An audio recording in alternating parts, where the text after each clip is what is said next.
جو ہم نے خود الیکشن کمیشن میں 12 فروری کو جمع کرا دیے، یعنی کہ 443 پولنگ سٹیشن ہیں، ان کا ریکارڈ اتنی تفصیل سے کوئی شخص 2 دنوں میں بنا کر فائل نہیں کر سکتا۔ جو ہمیں ملے فارم اپنے پولنگ ایجنٹ سے وہی ہم نے ہو بہو جمع کرا دیے الیکشن کمیشن میں، اور الیکشن کمیشن کو ہم نے یہ کہا کہ اب آپ منگوائیے اپنے ریٹرننگ افسر صاحب سے وہ فارم 45 جس کی بنیاد پہ انہوں نے نتیجہ مرتب کیا ہے۔ وہ تو نہیں منگوائے الیکشن کمیشن نے، لیکن بہرحال کل ان کو اپلوڈ کیا۔ تو جب ان کو اپلوڈ کیا تو جو صورت سامنے آئی وہ میں آپ کے سامنے رکھنا چاہ رہا تھا۔ سلائیڈ چلی نہیں چلی؟ جی، یہ صرف مثال کے طور پہ 3-4 اگر ہم فارم 45 دیکھیں تو اس سے بات واضح ہو جاتی ہے کہ انہوں نے کیا فارمولہ استعمال کیا۔ اور یہ تو فرسٹ جنریشن بھی نہیں، یہ تو بالکل ہی بچگانہ قسم کی حرکت کی انہوں نے کہ جہاں 1 ہے اس کو 7 بنا دیا یا اس کو 9 بنا دیا، اور اس کا نتیجہ یہ ہوا، جب یہ آئیں گے تو آپ دیکھ لیں گے کہ ہم نے فارم 48 بھی جو الیکشن کمیشن نے کل شائع کیا اپنی ویب سائٹ پہ، فارم 48 یہ ہوتے ہیں ہر پولنگ سٹیشن کا جو نتیجہ ہے وہ اس کے اندر لکھا ہوا ہوتا ہے، ہر پولنگ سٹیشن کا۔ اوور آل رزلٹ تو فارم 49 میں ہوتے ہیں، لیکن 48 میں ہر پولنگ سٹیشن کا آتے ہیں۔ جب آپ پولنگ سٹیشن کے حساب سے چلتے ہیں تو آپ یہ دیکھیں گے کہ ہر وہ پولنگ سٹیشن جس پہ انہوں نے میرے مد مقابل کو دوسرے شخص کو جتوایا ہے، وہاں پہ ٹرن آؤٹ 80-85% ہو گیا ہے، کیونکہ انہوں نے یہی کیا نا، جہاں 173 تھا اس کو 973 کر دیا۔ جب 800 ووٹ اس پولنگ سٹیشن میں صرف ایک قلم کی جنبش سے ڈالے تو ٹرن آؤٹ جو تھا اس پولنگ سٹیشن کا، اگر حقیقتاً وہ 36% تھا یا 40% تھا تو ایک دم چھلانگ مار کے وہ 86% ہو گیا۔ یہ آپ کو نظر آئے گا مثال کے طور پہ، آپ اگر دیکھیں اس میں ہم چلے جائیں پولنگ سٹیشن نمبر 5 پہ۔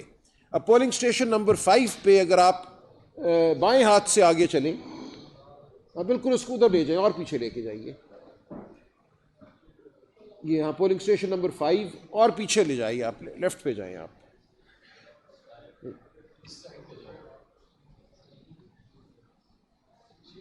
ایک منٹ، نہیں یہ آپ کچھ اور کر رہی ہیں، چلیے اس کو چھوڑ دیں، یہ کوئی اور چیز ہے، وہ نہیں ہے۔ لیکن پولنگ سٹیشن نمبر 5 جو ہے مثال کے طور پہ آپ کے سامنے ہے، اس کا جو حقیقتاً ٹرن آؤٹ ہے ہمارے پاس ان فارم 45 میں جو ہم نے فائل کیے الیکشن کمیشن میں، وہ تھا 38%۔ اس میں میرے ووٹ تھے 357، دوسرے شخص کے ووٹ تھے 123۔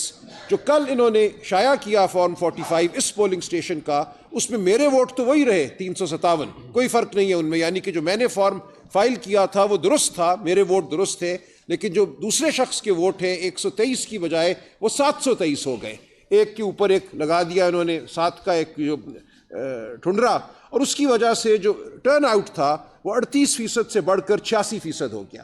اچھا، اسی عمارت میں، یہ ایک اسکول کے اندر ایک پولنگ سٹیشن ہے، آپ کے علم میں ہوگا کہ ایک ہی عمارت میں کئی دفعہ 3-4 پولنگ سٹیشن ہوتی ہیں، ایک فلور پہ، دوسرا اس کے ساتھ۔ تو اسی عمارت میں جو پولنگ سٹیشن ہے، اس پولنگ سٹیشن کا ٹرن آؤٹ 86% ہو گیا۔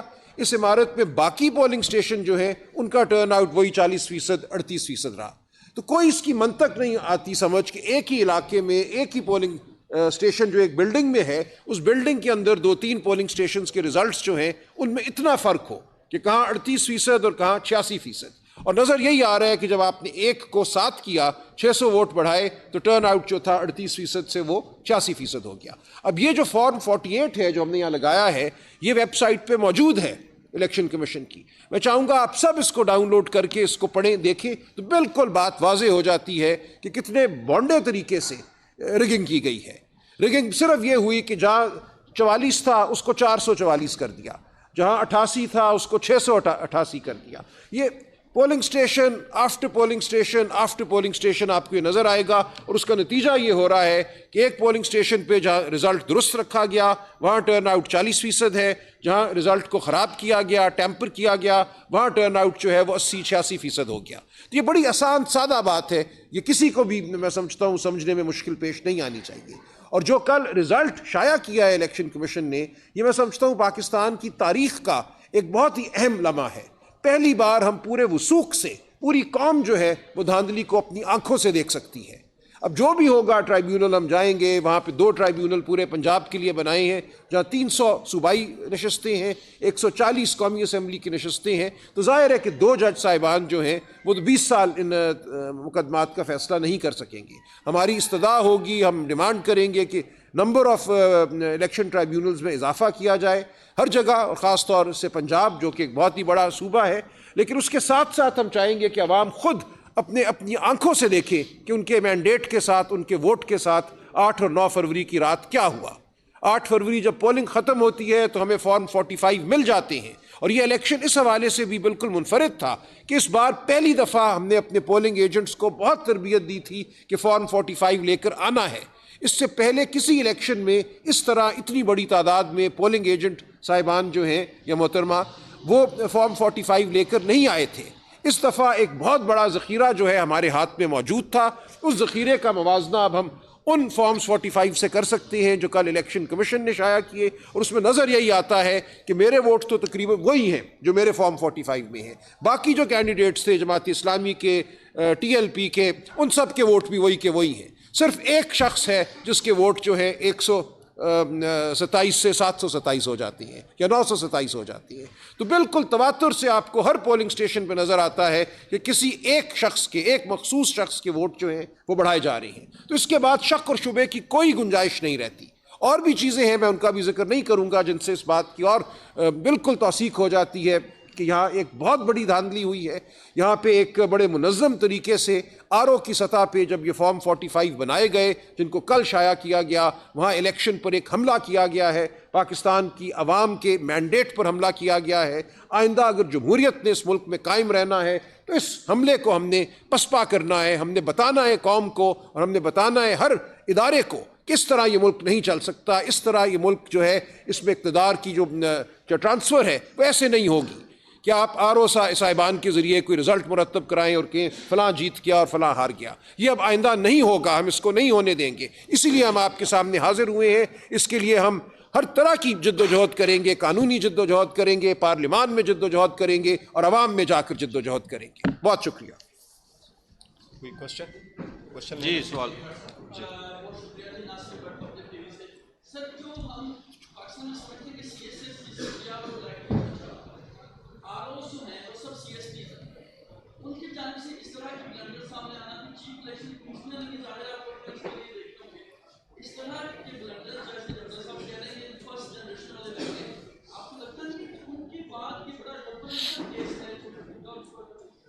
دیکھیے، اوپن اینڈ شارٹ کیس تو ہے. الیکشن ایکٹ میں لکھا ہے کہ جو گورنمنٹ سرونٹ ہے وہ بھی ریٹرننگ افسران ہو سکتے ہیں اور ڈسٹرکٹ ریٹرننگ افسران ہو سکتے. اس میں ہم نے پہلے پٹیشن فائل کر دی، برسی دوران ایک اور پٹیشن فائل کر دی، اور سپریم کورٹ سے یہ استدعا کی تھی کہ ریٹرننگ افسران اور ڈسٹرکٹ ریٹرننگ افسران جوڈیشری سے ہو تاکہ ان پہ پریشر نہ ہو.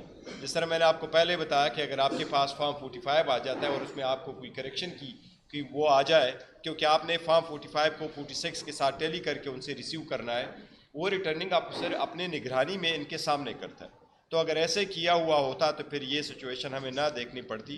لیکن ابھی ٹرائیبیونل میں جب یہ جائے گا تو دیکھے گا. لیکن ٹرائیبیونل میں یہ پروسیس ہے، ضرور ہے کہ جب آپ ٹرائیبیونل جاتے تو ٹرائیبیونل کے لیے لا تو یہی مقرر ہوا کہ 120 دن کے اندر اندر وہ فیصلے کر لے ٹرائیبیونل. اب ہائی کورٹ کے ٹرائیبیونل بنے وہ زیادہ ہو اور اس کے فیصلے جلد ہو. سپریم کورٹ سے بھی ریکویسٹ ہے، لاسٹ ٹائم اپیلیں بڑی عرصہ رہی ہے اور اس میں فیصلے نہیں ہوئے. اس میں آئے کیونکہ پبلک مینڈیٹ، ہم یہی کہہ رہے ہیں کہ پبلک مینڈیٹ جس کے پاس ہے اسی کا رائٹ ہے کہ وہ پارلیمان میں ہو، نہ کہ وہ لوگ جو اسنیک کر کے انٹر ہو جاتے ہیں. Any thing?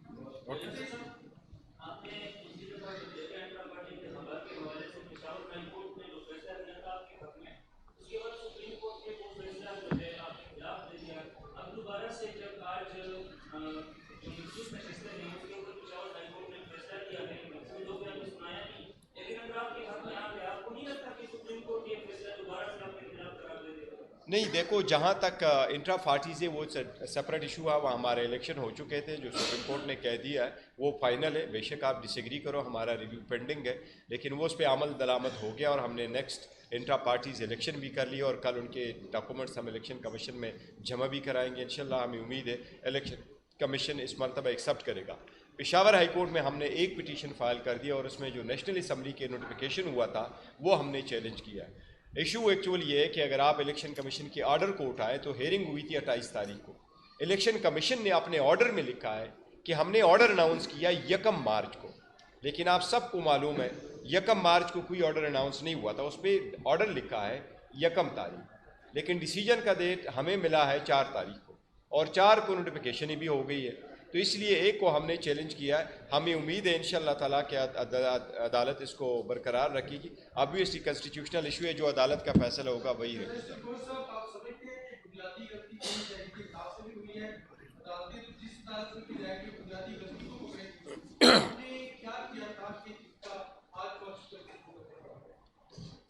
دیکھو، اگر آپ کا یہ کہنا ہے کہ جی ہمارا یہ ہے کہ ہم نے پاکستان تحریک انصاف کے انٹرا پارٹیز کا ایک ایشو تھا، چونکہ ہمیں یہ ہر صورت کوشش کر رہے تھے کہ ہمیں بلا نہ ملے، اور اس کی یہی ایک کوشش تھی ان کی، کیونکہ 3 صورتوں میں آپ نشان ریفیوز کر سکتے ہو. یا یہ کہ آپ نے 5% وومن کی ریپرزنٹیشن نہ دی ہو قانون کے مطابق تو آپ کو نشان نہیں ملے گا. دوسرا یہ کہ آپ نے انٹرا پارٹیز الیکشن نہ کروائے ہو، اور تیسرا یہ کہ آپ نے اپنے فنڈنگ کے بارے میں سورس نہ بتایا. ہمارا سب کچھ کنکلوڈ تھا، یہ کہا گیا کہ آپ کے انٹرا پارٹیز ٹھیک نہیں ہے تو نشان چلا گیا. جس دن نشان لیا تو نشان کا فیصلہ آپ کو معلوم ہے رات 11 بجے آیا تھا، اور اس سے پہلے ہم نے انڈیپینڈنٹ نشانات الاٹ ہوئے تھے. اس سے پہلے ریزرو سیٹ کے لیے ہم نے اپنی پرائیورٹی لسٹ بھی سبمٹ کر دی تھی، اور ہم نے وومن اور نان مسلم کی ڈاکومنٹس بھی بھیج دیے تھے، اور وہ فائل کر چکے تھے. یہ تو آل آف سڈن ایسا ہوا کہ ہم سے سب کچھ لے گیا تھا، اور لیا کب تھا؟ کیونکہ وہ ڈیٹ فائل کرنے کی ڈیٹ سپریم کورٹ نے جو دی تھی وہ 24 دسمبر تھا، اور 24 دسمبر کو ہمارے حق میں سٹے موجود تھا. اس کے بعد ہمارے حق میں سٹے آیا تھا. کمیشن نے ہمارا اسکروٹنی روکنے کے لیے اپنے پروگرام کو شیڈول چینج کر کے 13 جنوری پہ لے گیا تھا، اور 13 جنوری کو بھی ہماری اسکروٹنی نہیں کی تھی. جب نشان چلا گیا تو وہ یو نو اٹ کہ وہ کیا ہوا تھا اس دن.